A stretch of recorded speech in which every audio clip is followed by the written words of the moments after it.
Hi, it's me again from sun2earth.net. If you're wondering who I am, my name is Brahim Harrow. This is my company, sun2earth.net.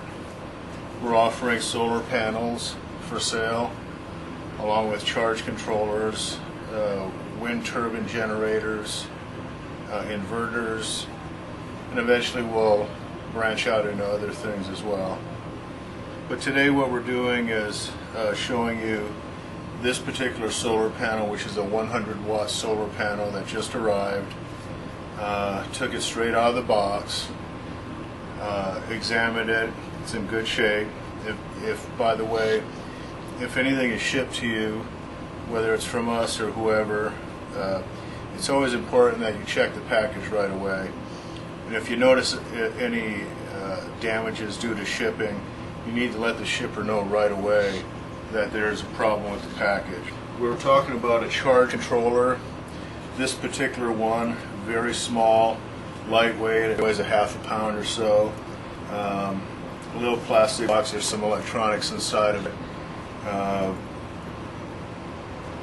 Coming off of it are two sets of wires, a black and a red on each side. One side, on this charge controller, it says battery, and then plus minus. So that means the plus sits on this side, the red represents the plus, and the minus represents black. And that's generally the way it goes with most wiring of low voltage or even high voltage electrical items. The red is generally hot and the black is generally your ground. On this side, these two wires, these are the two wires that come off of the solar panel. So from the solar panel wires that I showed you coming from the junction box, you'll hook it up to these two. Again, the red is the positive and the black is the negative. So the solar panel wiring will go from the solar panel to here through this charge controller. This particular one only puts out up to 7 amps, and this particular one can only handle up to 100 watt input. This particular panel puts out 100 watts. So these two together work quite well.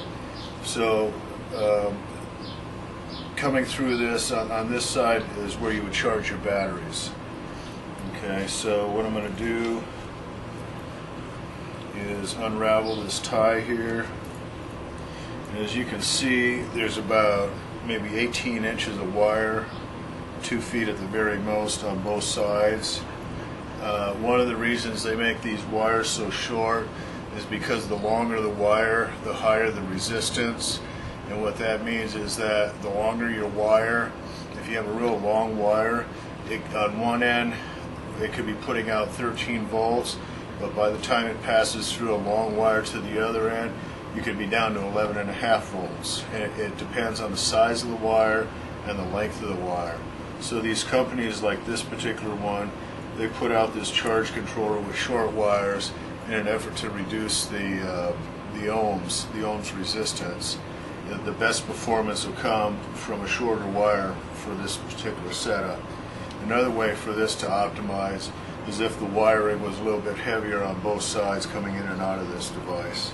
But anyway, this is good and it will work. Also, this particular one has a nice little warranty, so that's good as well. Put that down. I turn the solar panel around, and as you can see, again, the junction box I was telling you about. I got this kind of propped up here. I'm going to need to take this tie off. This particular wire should be about 9 feet long, coming off the junction box, and it's insulated. They're individually insulated, the blue and the brown, and then together they're insulated. So you got to remember, this thing puts out electricity, and as harmless as it looks, it does produce electricity, so you have to treat it with respect. You know, this isn't high voltage, you're not going to get electrocuted and die, but it could start a fire.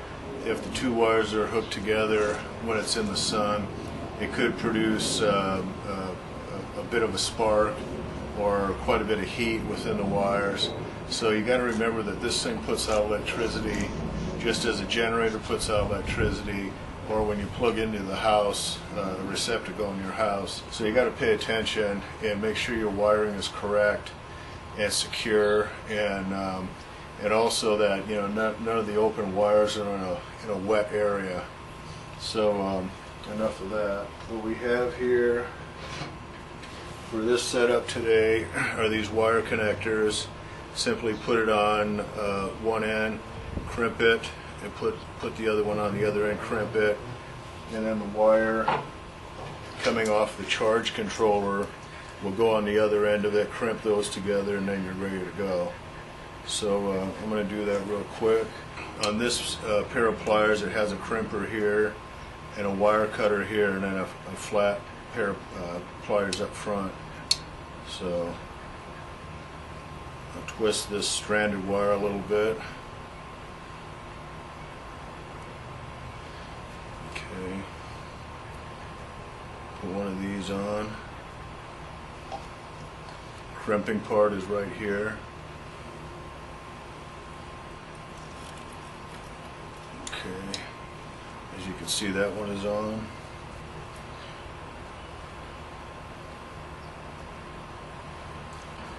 Okay, that one is on and secure. You can see that.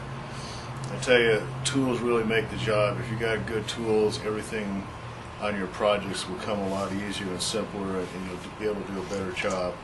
That's not to say that you couldn't do this with a cheapy pair of pliers. You could, but this one is a professional set that I bought, and it works real well for me. Okay, these are the wires coming off of the solar panel. Now the wires coming off the charge controller. Again, this side it says solar panel, so we're working with these two wires, and the red one off the charge controller is the positive, and again the positive coming off the solar panel is blue, so the blue to the red.